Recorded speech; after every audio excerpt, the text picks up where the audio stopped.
one of my favorite spots to come out here and just enjoy a little nature. Oh, it's so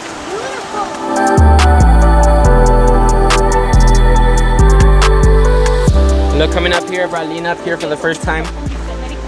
She had some fun. We didn't go all the way. We went in like maybe 10-15 minutes. Enjoyed the river, enjoyed some stuff. For this phone vlogging, honestly, this is the 4K mode. I think the 4K mode is great for vlogging. 8K is great to do B-roll when you're shooting from the rear camera to the back. But when you're shooting yourself, as you guys saw earlier, the 8K is a little cropped in. But 4K, I think is perfect, especially like on a Joby like I have it right here. Good stabilization, good image. Man, this is awesome. Audio is great. I don't think you need much more. You don't need to carry a big old camera if you don't want to, especially when you're hiking or something. So, whoa, whoa, whoa, whoa. You all right there? Yeah. Slow it down. You need a Joby for your phone, Lena. A little Joby tripod. Look at this, you guys. Look at the roots on these trees.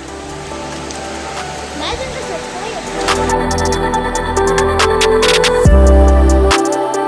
Made it to the bottom. No, We're Gucci. No. All right.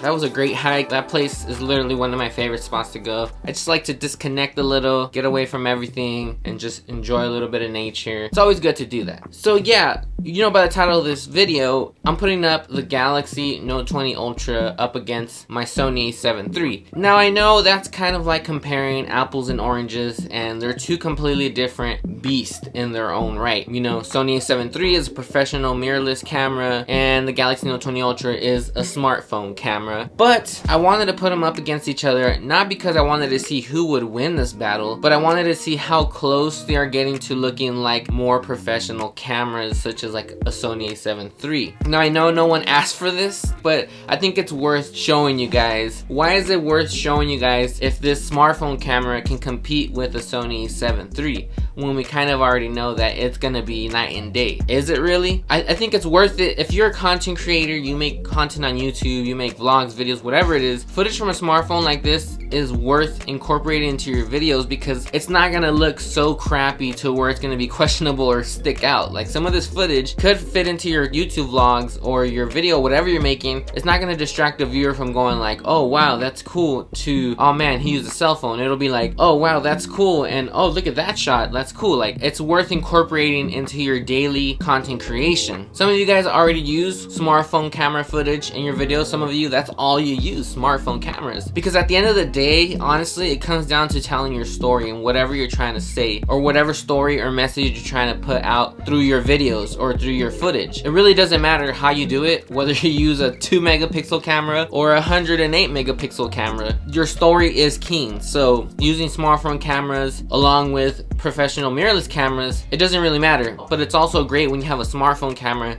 that looks almost as good as a professional camera. So yeah, let's get into the video and let's see how this footage looks. And I built this rig with my Sony A7iii cage, and I mounted my phone onto my camera. I try to get it as close as possible so I can get kind of like the same framing and everything. Try to get the same angles as I'm shooting. Obviously a mic for audio, and I'm getting audio from phone as well. But I wanted to show you guys a little bit of the setup I got here. Take it to a mask on, girl. Mask with the live sucks. Like really, completely, truly sucks. It does.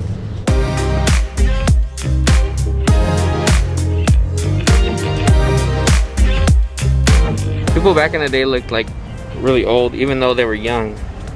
Yeah. Like these people right here could have been like you said, 18-year-olds, but they look like they're 35.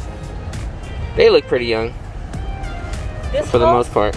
So one of the first things I did notice was that cell phones at higher shutter speeds are gonna give you that cell phone look. It's just gonna make your image really sharp, really, I don't know, just gives you that cell phone look when you're shooting at a higher speed. And that's what a lot of cell phones do, because they're running auto and they're shooting at really high shutter speeds to compensate for lighting. Now I did shoot a lot of this footage in pro mode, and I tried to keep my shutter as low as I could to try to get the most cinematic image from the cell phone. But without ND filters and all that, it's kind of impossible, which I kind of want to get some ND filters for the phone. I know Moment sells some, but they're kind of pricey. I don't know. I mean, I think they're worth it maybe if you really use your cell phone a lot, which I think I'm going to start incorporating a lot more cell phone footage into my videos. So it might be worth it. I don't know, but it's worth it if you're trying to get the most cinematic footage out of your cell phone.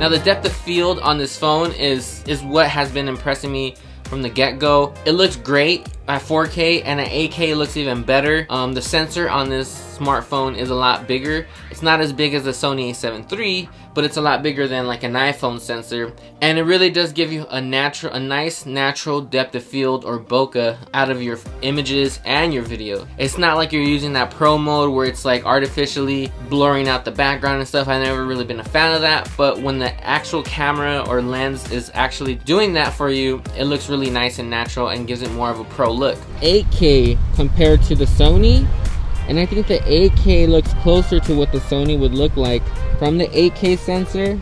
This is my favorite way of using this Samsung camera, as you can see right here.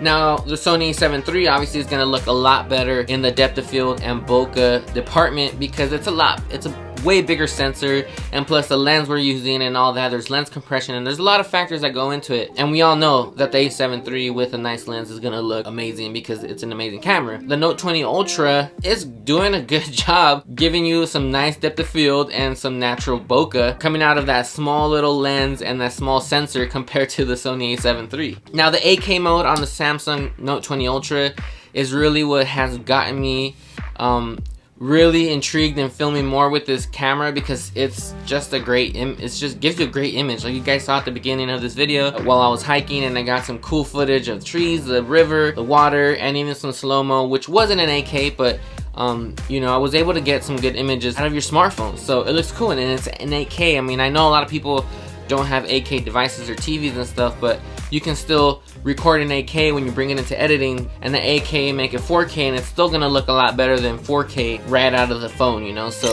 honestly, I had a lot of fun shooting this video and just really seeing how technology and smartphone cameras have really come along over the last couple years, and they're getting better and better. I really feel that cell phone cameras are entering into a new era where they're obviously only gonna get better and better, but they're gonna get more professional looking over the years, and I think it's the beginning of it right now, and we're starting a new era for that, and I'm excited for it. I don't know, there's just something about using your phone for your video content and all that, and it's just more freeing. Like, you don't have to worry about getting the perfect shot and all the technical aspects of using a mirrorless camera and all that. I mean, it's great. Using a mirrorless camera to get the shot is worth it, and it looks amazing, and if you know what you're doing, you're gonna get a beautiful shot. But there's something about just pulling out your cell phone and capturing the moment right there and then. It's just freeing, you know. It feels good to just be able to do that. And like I said earlier, at the end of the day, it's all about the story and the message you're trying to give in your video. So yeah, you guys, I hope you guys enjoyed that video. It was a lot of fun to make. I've been having a lot of, I know I've put out like 2 videos on this cell phone already, but I've been having a lot of fun with this phone lately. If you guys want to see